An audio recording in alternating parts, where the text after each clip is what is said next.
Apa kepentingan Indonesia dan spesifiknya Prabowo mungkin ya untuk bergabung dengan BRICS? Iya. Sintayong out, BRICS in.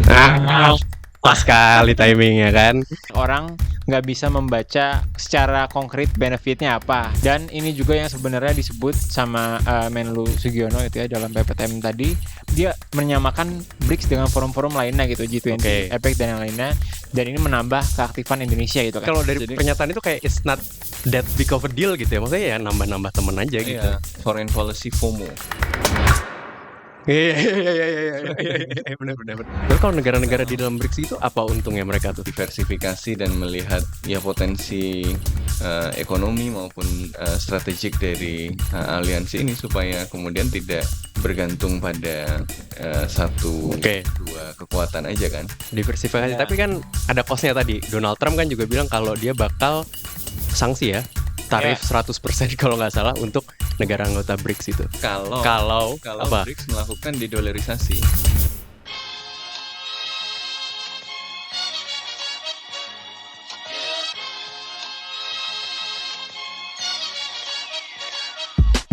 Selamat datang kembali di podcast Bebas Aktif. Kali ini kita bakal ngebahas bergabungnya Indonesia BRICS dan kita juga akan bahas PPTM dari Menteri Luar Negeri. PPTM itu adalah pernyataan pers tahunan Menteri Luar Negeri yang udah dilakukan oleh Sugiono tadi siang.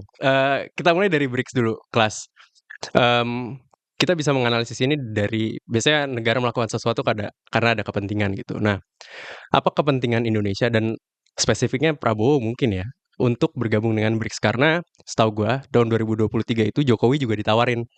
Jokowi waktu masih presiden ditawarin buat masuk BRICS, tapi Jokowi bilang mikir-mikir dulu deh. Waktu itu kalau nggak salah Jakarta Post, gue baca di Jakarta Post katanya yang menolak itu adalah Menlu Retno saat itu dan Sri Mulyani. Dan kenapa akhirnya saat ini Indonesia cepat sekali masuk BRICS gitu di awal pemerintahannya Prabowo? Belum. Iya. Iya. Sintayong out, BRICS in. Pas sekali timingnya kan. Apa ini? Kenapa ya? Kenapa ini? Yang berprestasi malah ini. Oke. Ya, kalau ini yang juga jadi pertanyaan buat orang-orang gitu kan, karena sebenarnya apa sih kepentingan Indonesia masuk BRICS gitu? Karena banyak orang nggak bisa membaca secara konkret benefitnya apa gitu kan. Beda misalnya kalau kita masuk OECD gitu misalnya, itu ada kerjasama ekonomi yang lebih jelas gitu, yang secara membantu dari aspek reformasi ekonomi, dari perdagangan, pajak dan lain sebagainya, yang itu memang dipush dari sana dan ada pembelajaran kolektif lah kalau kita bisa bilang yang berlangsung di dalam OECD gitu kan. Oke. Nah, kalau BRICS ini dia kan organisasi kongkow aja pada dasarnya. Sama kayak G20, sama kayak APEC, sama kayak yang lainnya. Dan ini juga yang sebenarnya disebut sama Menlu Sugiono itu ya dalam PPTM tadi, bahwa ya ini untuk menambah forum gitu kan. Ini sama dengan dia menyamakan BRICS dengan forum-forum lainnya gitu, G20, Oke. APEC dan yang lainnya. Dan ini menambah keaktifan Indonesia gitu kan. Tapi kayak argumentasinya The more the merrier. the more the merrier. Jadi argumentasinya sejauh itu aja gitu loh. Berarti kalau dari Jadi- pernyataan itu kayak it's not that big of a deal gitu ya. Maksudnya ya nambah-nambah temen aja gitu. Iya, foreign policy FOMO. Iya, benar. Pokoknya di sana ada kumpul, ikut. Ada kumpul, ikut. Tapi kan bukan tanpa resiko kan sebenarnya. Iya kan kita orang kan kalau yang smart lah kalau ngumpul-ngumpul juga ngeliat kan siapa yang ngumpul-ngumpul tuh. Kenapa ngumpul-ngumpul, agendanya apa gitu kan. Cuman kayaknya dari ini kan BRICS kan merupakan pertemuan BRICS Plus itu pertemuan luar negeri pertama dari Menlu Sugiono waktu itu ya. Ya. Sampai dia sempat nggak ikut pelatihan di Magelang, di Magelang. Ya. Itu Demi kan BRICS. Demi BRICS. Nah, itu berarti Ya. penting banget tuh. Sebenarnya, wah ini daripada Jemur mendingan Daripada pergi ke dijemur. BRICS gitu. Udah Daripada dia- tidur di barak-barak. Udah Baraknya biasa bagus dijemur sih. mas, nggak keberatan kalau Sugiono mah kan. wah, anak ideologi. Nah, ideologis.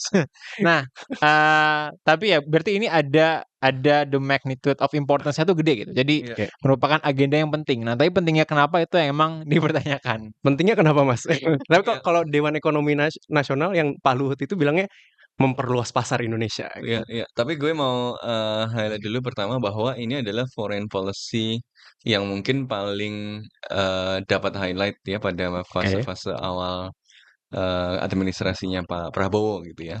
Karena meskipun dari tadi yang disebut adalah Menlu Sugiono, Oke.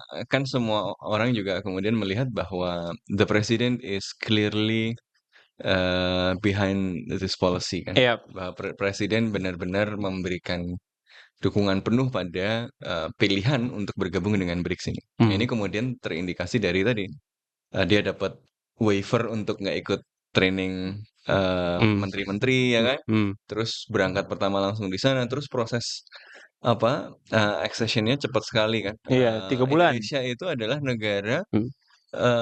Asia Tenggara pertama yang kemudian menjadi anggota BRICS di ekspansinya. Dan ini ekspansi pertama di bawah kepemimpinannya Brazil. Iya. Gitu. Siapa tahu nanti bisa masuk Piala Dunia kan dari ini walaupun itu ya. Tapi ya ini menunjukkan bahwa ini full support gitu, dari presiden. Full support. Kemudian serius gitu. Makanya kemudian kan pertanyaannya adalah sebenarnya apa yang dicari? Kalau penjelasan formalnya kan ini menunjukkan politik luar negeri bebas aktif gitu ya. Ini menunjukkan bahwa Indonesia ini kemudian punya keluasan manuver yang tidak terikat dengan salah satu blok gitu ya. Karena kemudian diasumsikan bahwa BRICS diasosiasikan dengan satu asosiasi tertentu gitu ya, OECD tertentu gitu sih, G7 dan lain-lain tertentu sehingga kemudian Indonesia harus hadir di semua tempat untuk menunjukkan bahwa Indonesia ini temannya semua orang gitu kan, jadi bebas dan aktif tadi. Gambar besar yang dimunculkan ke kita kan itu gitu ya pesannya. Tapi kemudian manfaat konkretnya apa gitu. Iya, terus kalau ke Indonesia ada di mana-mana, manfaat konkretnya apa? Nah, ini yang kemudian harus juga kita kejar. Nah, tapi tadi gue mau komentar juga soal OECD. OECD juga bukan nggak ada masalah juga loh gitu. Iya, iya. Bukan kemudian BRICS bermasalah, OECD nggak bermasalah. OECD juga banyak risikonya kan. Sehingga mau bergabung dengan OECD itu juga sebenarnya harus dengan penjelasan, harus dengan rencana juga yang jelas gitu kan. Ini kan yang nggak kelihatan. Baik bergabung dengan OECD maupun BRICS-nya itu prosesnya sangat cepat, kemudian diskusi dengan publiknya nggak terlalu kelihatan. OECD konsekuensinya mungkin malah lebih besar karena OECD kan misalnya mempersyaratkan perubahan-perubahan peraturan, artinya ada banyak Lebih konkret. perubahan peraturan domestik gitu yang akan terdampak dengan keanggotaan Indonesia di OECD. Kan dia ekonominya harus memiliki kesamaan nilai dan sistem standarnya yang cenderung sama. liberal gitu kan. Convergen. Indonesia sementara itu ada banyak TKDN, ada government procurement-nya dan seterusnya yang itu nggak kompatibel kan dengan OECD gitu. Jadi kan harus diubah gitu. Itu konsekuensinya juga akan banyak. Jadi footnote gue buat komentar ikhlas tadi adalah OECD juga bukan gitu dan manfaatnya juga belum tentu juga karena itu mitra-mitra tradisional juga yang juga lagi bermasalah. In that sense, yang kemudian harus kita kejar adalah ya terus apa yang mau kita kejar di BRICS selain bahwa kita FOMO gitu. Ini yang harus kemudian ditunjukkan dan diperjelas gitu.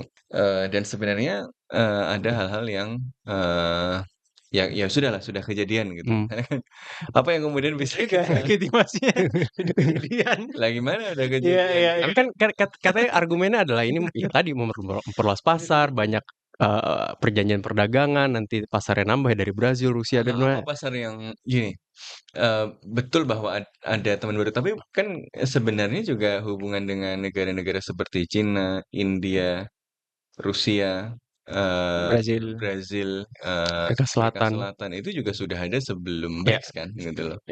Jadi kalau targetnya adalah memperluas pasar, apakah harus melalui bergabung dengan sebuah entitas baru gitu kan yang namanya BRICS gitu. Ya itu cost dan benefitnya itu yang harus kemudian dihitung. Makanya kalau cuma pasar, mungkin sayang sekali karena pasar mungkin ada mekanisme lain gitu kan yang akan lebih perjanjian efektif. bilateral maksudnya Nah, gitu-gitu. tetapi ya mungkin ada mekanisme-mekanisme kerjasama yang mungkin manfaat yang bisa lebih optimal gitu kan. Ya ini yang kemudian harus dicari.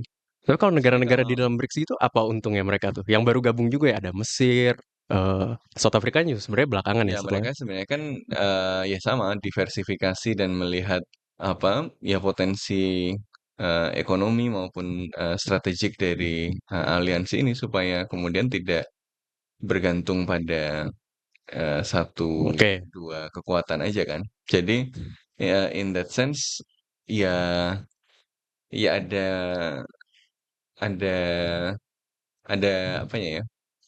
Ada logiknya juga, Geopolitically driven. tetapi masalahnya belum konkret gitu loh, Burani. Makanya kemudian yang harus kemudian kita minta kepada pemerintah adalah memperjelas kalau bergabung dengan BRICS, terus apa yang mau didapatkan lewat BRICS itu secara Hmm. lebih konkret. Konsekuensinya apa gitu. Selain soal itu dinambah keanggotaan gitu. Hmm. Selain nambah keanggotaan terus apa manfaatnya? Jadi misalnya kalau gue menebak-nebak sebagian ya sangat berkaitan misalnya dengan beberapa agenda nasional yang menurut Prabowo bisa dicapai melalui jalur-jalur alternatif ini gitu ya. Oke. Misalnya eh, Hmm. kan mau mendorong hilirisasi, mau mendorong industrialisasi gitu ya. Hmm. Sementara lewat jalur OECD, lewat jalur negara-negara maju, Indonesia misalnya ribut sama EU, Hmm. mungkin juga nanti akan ribut sama Amerika Serikat soal apa kalau sama soal EU kan clear soal nikel, Iya. soal kelapa sawit gitu kan. Salah satu yang kemudian mungkin dilakukan ya bagaimana kemudian misalnya Indonesia bisa mendapatkan akses untuk teknologi-teknologi Hmm. eh, yang kemudian bisa mendorong industrialisasi gitu kan misalnya Turki, Rusia itu kan gitu-gitu ada Ya, ya. industrinya India gitu Turki kan kan bukan Turki BRICS. belum bukan kayak Inggris. MIKTA itu dia Mikta. Mikta itu Mikta. Mikta. Rusia lah ya. Rusia gitu Nah, ya nah, Cina eh, nah itu kan Iran Iran. ada Iran yang baru gitu ya tapi Teknologi memang drone itu teknologi. memang sangat ini tapi ya memang sangat beragam gitu loh jadi kayaknya memang ya ini strategi diversifikasi yang Oke. kemudian nantilah kita lihat seperti apa gitu hasilnya. Nah, diversifikasi. Ya. Tapi kan ada cost-nya tadi. Karena BRICS ini kan anggotanya ada China sama Rusia yang kalau kita taruh dalam konteks geopolitical rivalry itu berseberangan dengan Amerika kan. Donald Trump kan juga bilang kalau dia bakal sanksi ya, tarif Ya. 100% kalau nggak salah untuk negara anggota BRICS itu. Kalau Kalau kalau apa? BRICS melakukan didolarisasi. Oh, tapi oke. Jadi Itu masih jauh kayaknya. bukan BRICS-nya ansih gitu. Karena kalau kita Oke, lihat tapi anggota dolarisasi. BRICS itu sebenarnya nggak bisa juga dilihat sebagai sesuatu yang seragam sebagai kekuatan anti Amerika loh gitu. Karena mereka nggak Ya, ini ya. sebenarnya di dalamnya juga nggak. Macam-macam loh kan di Oke. situ Ya, ada. ada misalnya dari anggota aslinya aja ya Brazil, Rusia, India, China. Oke. Ada India. Lah India kan temannya Amerika Serikat di Hmm. Indo-Pasifik. Ya. Hmm. Gitu. Musuhnya Cina di Indo-Pasifik, ya kan? Hmm. Jelas bukan sekutu Cina kalau melihatnya dalam kaitan blok-blok tadi gitu. Makanya gue yang agak Oke. apa ya, agak khawatir dengan sudut pandang yang membagi dunia ini menjadi blok-blok ya Mhm. karena ya BRICS sendiri sebenarnya juga nggak bisa dilihat sebagai blok ini kan Hmm. eh, apa ya ini lebih cair dan lebih kompleks daripada dunia tahun 70-an 80-an gitu. Hmm. Ini papan caturnya itu tumpang tindih, tumpuk-tumpuk Hmm. gitu. Ada musuh di sini, teman di sini, Four musuh di dimensional sini, chess. teman di sini gitu loh. Jadi kalau kemudian cara menerjemahkannya adalah dengan kita ada di mana-mana tanpa tahu posisi kita di masing-masing papan catur itu seperti apa, nah itu mungkin nanti bisa merepotkan. Makanya yang harus diperjelas adalah kita di BRICS itu mau main papan catur apa saja dan mau dapat apa saja di situ. Itu yang menurut gue masih belum terlalu kelihatan. Hmm.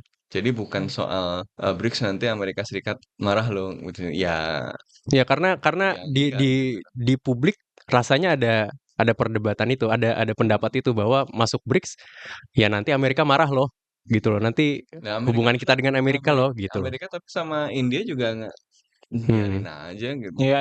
Ya nggak bisa gimana. Ya. Di situ ada Arab Saudi, Ya ada Arab Saudi. Ya. Arab Saudi temennya Amerika Serikat banget. Kurang temen Uni apa Emirat itu? Arab bergabung juga. Nah ini dua sekutu utama Amerika Serikat di Timur Tengah. Timur Tengah. Di sisi lain ada Iran juga di situ. Tapi ada Iran juga gitu kan. Jadi memang Grup apa ini sebenarnya? sebenarnya kalau soal kekhawatiran kemudian dianggap sebagai musuhnya Amerika Serikat, menurut gue manageable lah itu ya. Maksudnya nggak segitunya gitu. Tapi yang lebih gue khawatir adalah ya kita nggak dapat apa-apa dari situ gitu dengan adanya risiko itu tapi nggak dapat Nggak ada apa-apa. Jadi benefit. tapi kita nggak dapat apa-apa. Gue lebih khawatir nggak dapat apa-apanya Daripada Amerika daripada ya. dimusuhin Amerika Serikat ya. Maksudnya ya udahlah. Ya eh, bisa di manage ya. Jadi yang penting adalah definisikan dengan baik kita di situ mau ngapain gitu loh. Benar. Ya, gue cukup setuju gitu ya tadi sama Topan nih. Karena udah nyampe poin apa harus ngapainnya. Jangan sampai kita ikut nongkrong sesuatu yang udah jelas ada risikonya gitu ya. Tapi kita nggak tahu apa yang kita mau dari sana gitu. Jadi jangan sampai kita ikut BRICS ini cuman bener-bener sebagai sesuatu statement aja itu Tapi kayaknya itu ya maksud gua kan Prabowo ini kalau kita lihat profilnya emang cara melihat dunianya tuh masih di dunia. Kita pernah bahas itu yang ngajar di pelatihan militer itu John James Heimer misalnya. Dan cara dia melihat dunia kayak masih terjebak di perang dingin. Mungkin dia juga sering bilang kalau Indonesia harus menjadi pemimpin di Global South. Apakah jangan-jangan ini cara dia mempersepsikan BRICS sebagai panggung utama bagi negara Global South untuk bersuara dan Indonesia dalam hal ini harus masuk secepatnya untuk bersuara dan didengar. Gitu. Gimana? Menarik itu. Nggak, tadi gue nyambung sedikit. Sebenarnya ya kayak tadi contohnya dedolarisasi. Itu kan satu agenda yang tie together member BRICS gitu loh kan. Meskipun dari semuanya India, Arab Saudi, Uni Emirat Arab dan kita itu kan semuanya itu yang tertarik untuk melakukan dedolarisasi gitu kan. Dan itu kenapa misalnya salah satu agenda yang mau dikejar misalnya kalau mau dedolarisasi ya gimana figure out gitu kan how it can be realized to BRICS dan gimana kita bisa nyetir agendanya gitu. Nah, tapi nyambung berkaitan lagi dengan Global South itu kan. Nah, ini menarik karena ada juga yang menyinggung BRICS dalam hubungannya dengan organisasi-organisasi lainnya gitu, kumpul-kumpul lainnya, terutama di antara negara-negara Global South gitu kan. Ada yang menghubungkannya dengan non-aligned movement gitu kan, dengan gerakan non-blok. Itu masih ada nggak sih sebenarnya? Masih ada, cuman dan karena suka dirayain berapa tahun sekali di Bandung gitu ya. Terus tapi ya kayaknya cuma sampai situ aja gitu. Ada yang bilang oh ini nanti akan justru mengalihkan fokus dari non-aligned movement gitu. Atau ada juga yang lebih kecil lagi, skalanya ada yang nanti akan nih mengalihkan mengurangi ASEAN centrality gitu kan.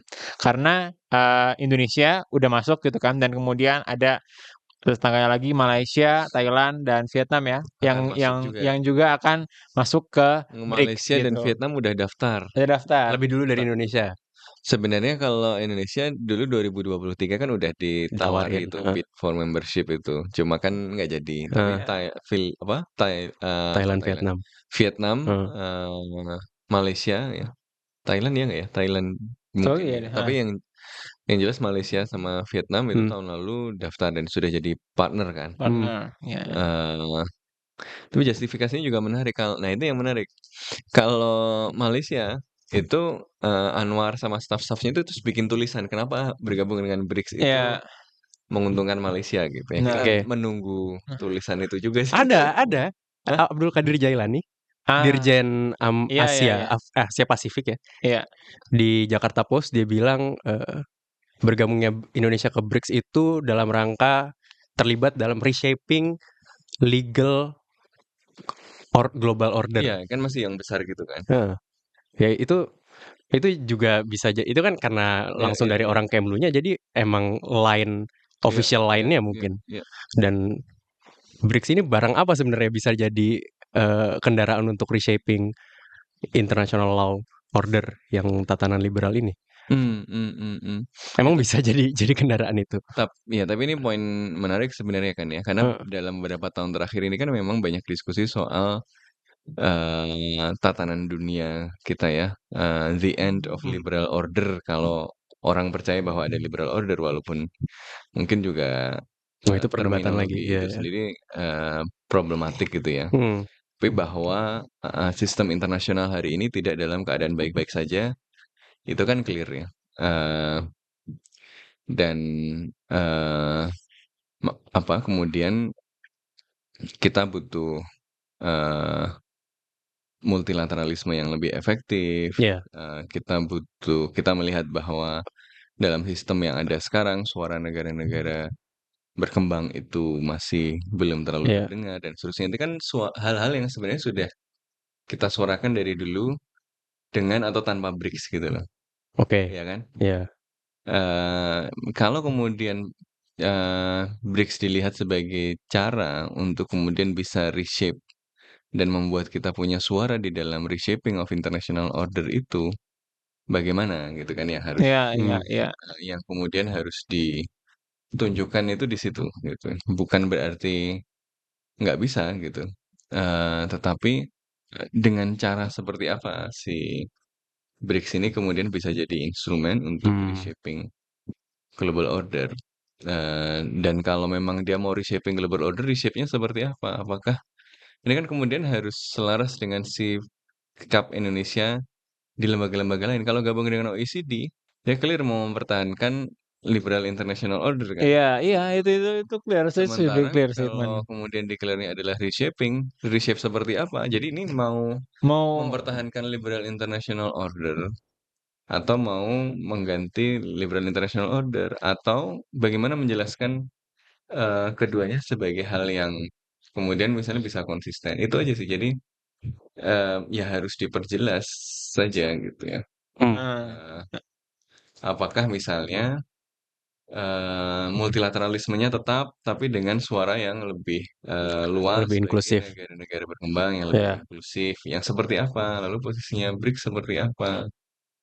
Nah, saya Hmm. kira itu yang kemudian harus diperjelas supaya kemudian, yang ini yang saya khawatir, yang banyak pengamat khawatirkan adalah bukan Indonesia yang kemudian bisa mengoptimalkan presence-nya di BRICS, tapi beberapa kekuatan utama di BRICS yang kemudian memanfaatkan Indonesia. keberadaan Indonesia di Indonesia, situ. ya, Nah, ini ya, kan ya. problemnya gitu. Jadi Hmm. misalnya yang sering banyak concernnya kan misalnya soal Rusia. Hmm. Rusia Mikrofon. sedang Hmm. dalam kondisi misalnya konflik dengan Eropa, Hmm. dengan Ukraina. Hmm. Barat sedang melakukan isolasi gitu ya. Hmm. Sehingga dia butuh ruang manuver yang lebih luas Butuh gitu kan. teman. Dengan adanya BRICS dan yang gabung dengan BRICS banyak, legitimasinya kan Ya. kembali gitu ya. Jadi di Kazan kemarin itu kan salah satu narasi yang penting bagi Rusia adalah bahwa lihat loh ini Rusia tidak terisolasi gitu kan. Iya, iya, iya. Ya itu sah-sah saja Rusia melakukan itu gitu kan. Nah, makanya yang harus dipastikan oleh Indonesia adalah kita juga dapat manfaat yang konkret, Oke. yang besar dan bukan kita dimanfaatkan gitu. Hmm. Iya. Gimana, Mas? Nah, benar. Tadi kalau yang soal incoherence sama OECD juga sebenarnya gue setuju banget karena jadi nggak jelas positioning-nya mau kayak gimana dan ini kenapa apa ya? Nggak tahu deh apakah tadi messaging misalnya kita sebanyak-banyaknya ikut organisasi internasional itu ketidaksengajaan, kedangkalan atau justru kesengajaan gitu karena susah kalau mau jelasin lebih lanjut. Jadi Gimana tuh maksudnya? Maksudnya? maksudnya kan kayak ada kontradiksi yang sulit dijelaskan nih. Baik cek ke publik ataupun emang di level intelektual gitu ya. Jadinya dibilang ya kita emang join sebanyak-banyaknya aja gitu Ya, ya. loh. Jadi OECD sama BRICS itu bukan cuma soal ini pro Amerika atau anti Amerika gitu loh. Itu tapi misalnya Manfaat. kalau gabung sama OECD itu kan ada hal-hal yang harus diikuti, aturan-aturan ekonominya misalnya yang kemudian mungkin nggak kompatibel dengan kalau Indonesia Hmm. gabung Hmm. Hmm. Hmm. dengan BRICS-nya gitu kan. Hmm.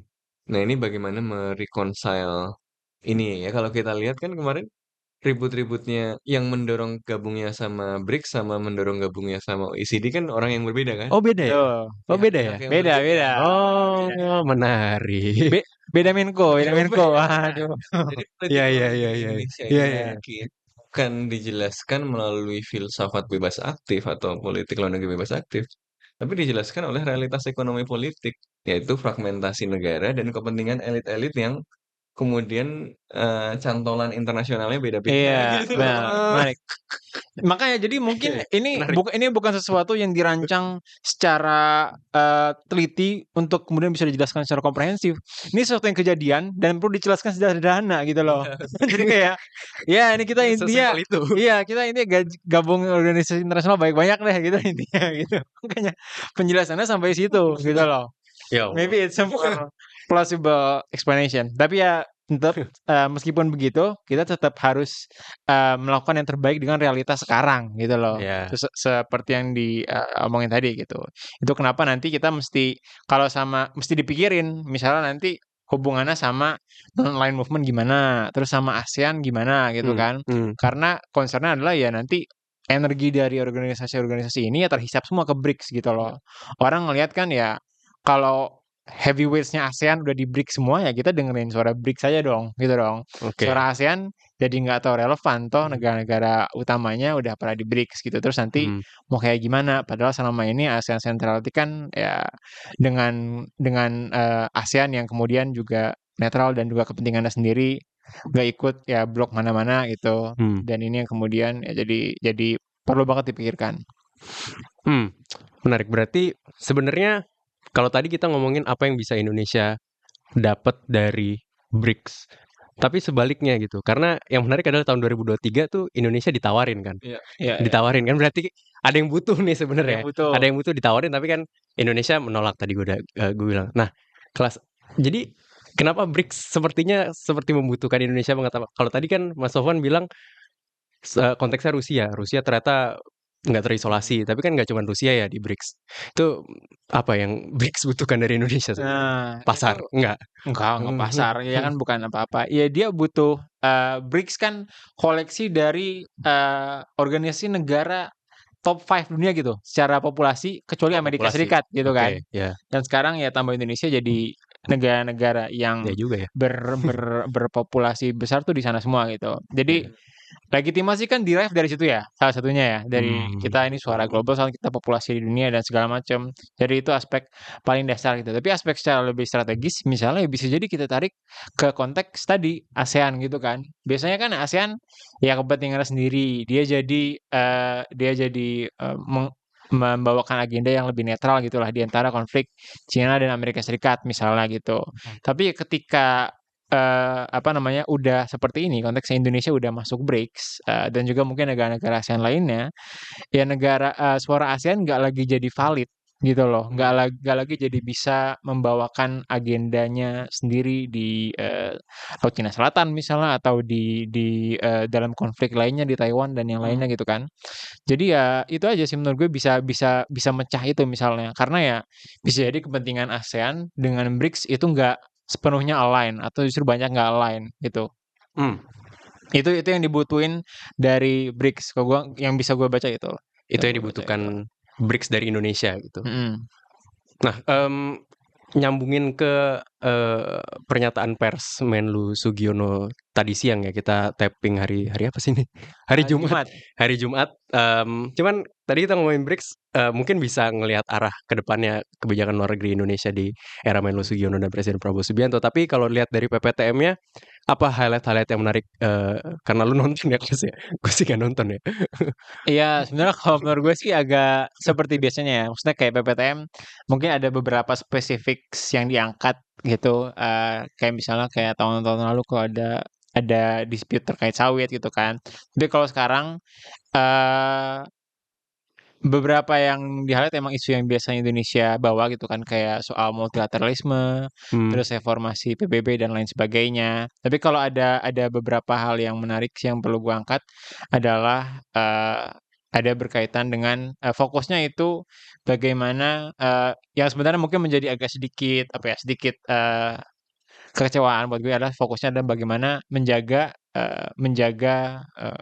marwah atau image Indonesia di internasional gitu kan. Yang mana at face value itu nggak buruk gitu kan ya. Tentu kita perlu Oke. menjaga Lu menjaga nggak setuju Indonesia harus dijaga marwahnya, Mas? bukan itu fokus, tapi bahwa statement fokusnya ke situ itu menjadi sebuah kecewaan. Oke. Karena fokusnya kita menjaga image gitu loh. Oke. Itu kan berarti ada asumsi nih. Kita punya image dari sesuatu yang udah kita bangun sebelumnya. Oke. Nah, yang bertahun-tahun sebelumnya gitu kan. Dan kemudian image itu perlu kita jaga. Udah sampai situ aja. Nah, kalau yang gue expect kalau emang seharusnya lebih ideal ya, dan kayaknya gue udah pernah ngomongin ini juga sebelumnya, adalah ya kita membangun peran kita di luar negeri itu seperti apa. Jadi kita nggak establish, kita ada image perlu kita jaga, tapi kita establish visi kita seperti apa gitu loh ke depannya, terutama di panggung internasional. Jadi apa yang mau kita kejar. Ya tentu mungkin ini bisa jadi agak terlalu bold Dan untuk menjaga image orang udah tahu lah. Iya, udah tahu Indonesia lah. bebas aktif itu Gitu. semua orang udah tahu gitu kan. Indonesia itu nggak mau ke blok mana-mana gitu. Iya. Dan bahkan menjaga image bisa punya konotasi buruk gitu kan, alias ya jangan ngomongin yang buruk-buruk lah atau ditutup-tutupin lah. Kayak gitu loh. Dan jadi orang juga bertanya-tanya kayak berkaitan dengan BRICS ini kan, tadi kan kita bicara ini juga soal image gitu kan, soal statement, soal penempatan. Tapi apakah kita pengen cuman sampai statement, cuman sampai image? Nah, itu kan yang perlu dikejar lebih jauh lagi. Jadi masukan saya adalah fokusnya mungkin seharusnya nggak ke situ gitu loh. Gitu. Tapi kan kalau persepsi kita ya waktu pertama kali Prabowo terpilih kan, wah ini akan jadi presiden paling HI yang pernah Indonesia punya. Apalagi dengan sebelumnya Presiden Jokowi, ya harus kita akui bukan yang paling HI yang pernah ada gitu. Ada perubahan itu. Cuman kalau dari yang lu bilang justru underwhelming PPTM-nya. Ini ada fenomena apa? Jangan-jangan sebenarnya dia nggak ngerti-ngerti apa. Oh enggak, waduh.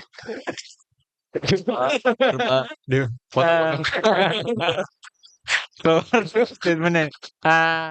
Ya yang jelas beda sih adalah jumlah mention nama Pak Prabowo, bukan mention nama presiden gitu ya.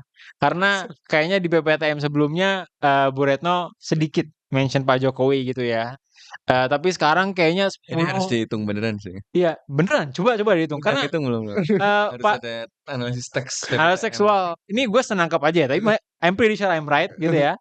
Pak Prabowo disebutnya cukup banyak gitu. Jadi kayaknya itu juga statement siapa yang ada di yang menyetir Statement bahwa ini bukan kebijakan. pejambon, tapi pejambon adalah bagian dari Iya, istana. siapa yang menyetir kebijakan luar negeri Indonesia gitu kan, yang mana ya Presiden Prabowo sendiri gitu kan, bukan kayak sebelumnya kita tahu Menlu Retno lebih aktif gitu. Nah, tapi ya itu balik juga gimana concernnya kan, namanya presiden ya, apalagi sekarang ada wamen-wamennya juga 3 orang. Presiden kan nggak mungkin ngurusin spesifik ya. Pasti ngurusinnya yang agak general ya, kayak image gitu, kayak positioning dan lain sebagainya. Ini yang kemudian mungkin nggak begitu mudah ditranslate ke bawah gitu, apalagi dengan lebih banyak menteri dan wakil menteri di dalamnya gitu loh. Dan itu yang harusnya jadi mungkin Maksudnya perlu ada diperhatikan. message yang mungkin nggak sampai ke birokrasi.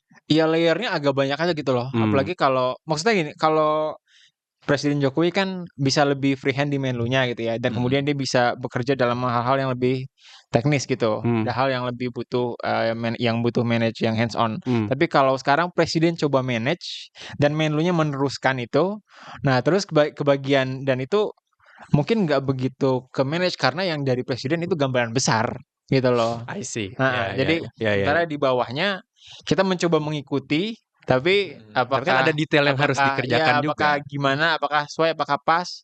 Nanti jadi harus ngeceknya balik lagi ke presiden lagi gitu dan lain sebagainya.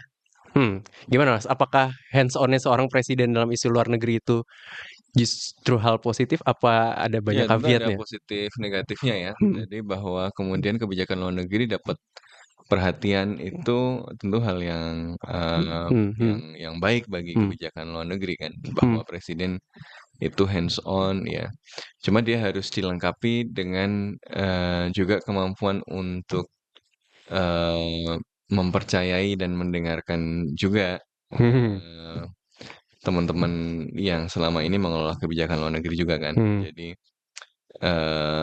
nilai positifnya adalah kemudian ada peluang-peluang penyegaran, ada Iya. peluang-peluang hal-hal kreatif. Jadi kita keluar dari cara berpikir Yang biasa. yang Inersia. biasa gitu kan, dari inersia. Tapi risikonya adalah keluarnya kejauhan nih. Gitu, kalau keluarnya jauh banget, terus nggak ada yang ngerem kan agak repot. Jadi Hmm. gimana caranya ini ada equilibrium yang pas positifnya gitu loh. Hmm. Risiko lainnya kan tadi karena kalau terlalu keluarnya terlalu jauh, nanti yang di dalam menerjemahkannya kan agak susah karena berbeda sekali referensinya gitu Hmm. dengan Hmm. yang ada. Jadi perlu kemudian ya memang kalibrasi-kalibrasi yang lebih sesuai gitu. Jadi sekarang ini ya mungkin masih awal lah ya. Jadi masih menunjukkan dulu bahwa Pak Presiden ini sangat tertarik pada kebijakan luar negeri, bahwa kebijakan luar negeri adalah cerminan dari Hmm. Hmm. kepemimpinan Ya. Presiden Prabowo. Ya mungkin maklum lah ya. Jadi tahap awal aja coming with a bang gitu lah ya. Jadi Oke. harus Ya. clear, makanya tadi disebut berkali-kali juga. Ya. Semoga nanti semakin kesini ada adaptasi gitu ya. Hmm. Yang kemudian membuat ya sudah masuk BRICS, terus misalnya bagaimana menerjemahkannya supaya lebih konkret, lebih strategis, bagaimana dia kemudian tidak kontradiktif dan tidak kontraproduktif pada kepentingan Indonesia. Itu Hmm. yang kemudian harus dikerjakan secara telaten, dan itu mempersyaratkan eh, kepemimpinan yang juga tidak hanya apa ya kemudian memberikan arahan-arahan, tapi Hmm. Hmm. juga membuka ruang untuk kemudian eh, melakukan kalibrasi-kalibrasi tadi gitu. Hmm. Hmm. Nah, ini Hmm. yang kalau ditanya positif negatifnya gitu. Hmm. Jadi ada positifnya, ada negatifnya. Hmm.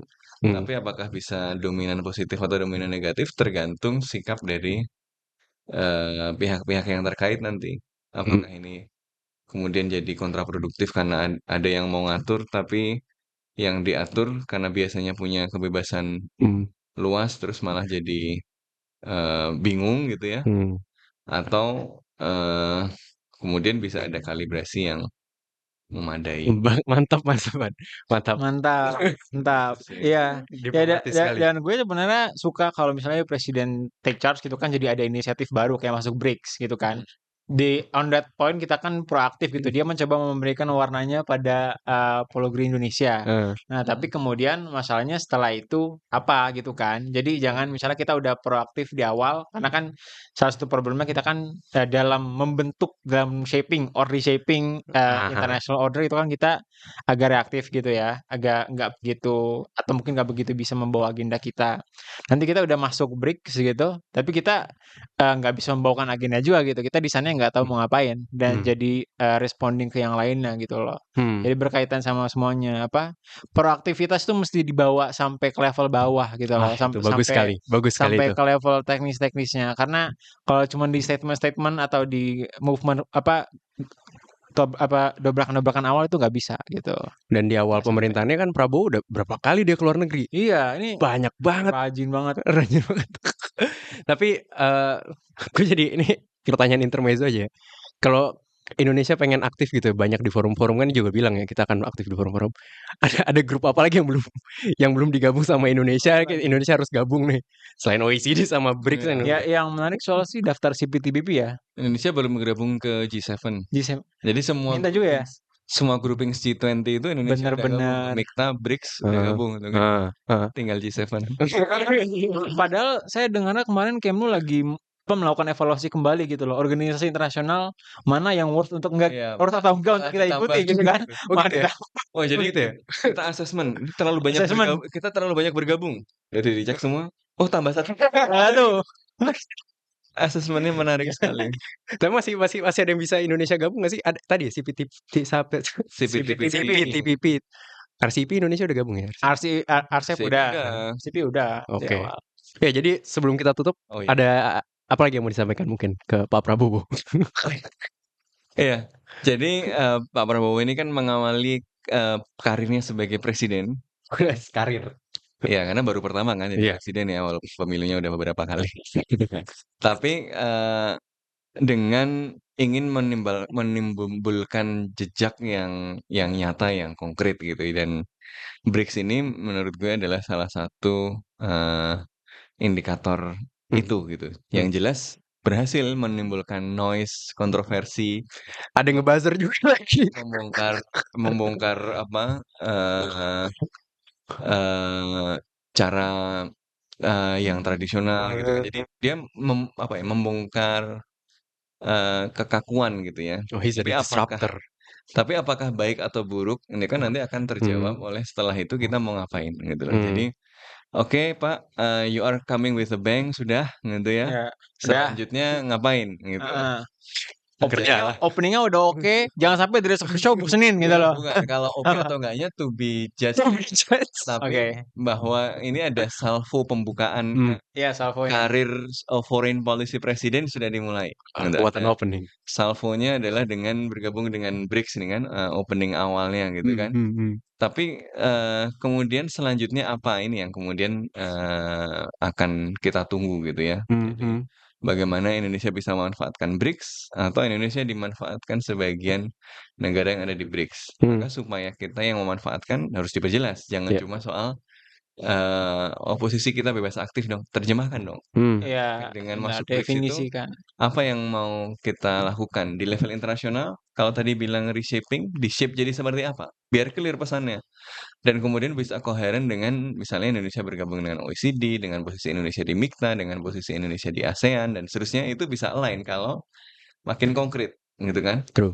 Terus bagi Indonesia sendiri, apa yang kemudian bisa diperoleh dari keikutsertaan di BRICS tadi. Nah itu yang menurut gue PR-PR yang kemudian harus diperjelas gitu ya. Oke. Terima kasih Ikhlas, terima kasih Mas Sofwan. Kita ketemu lagi di Podcast Bebas Aktif episode selanjutnya.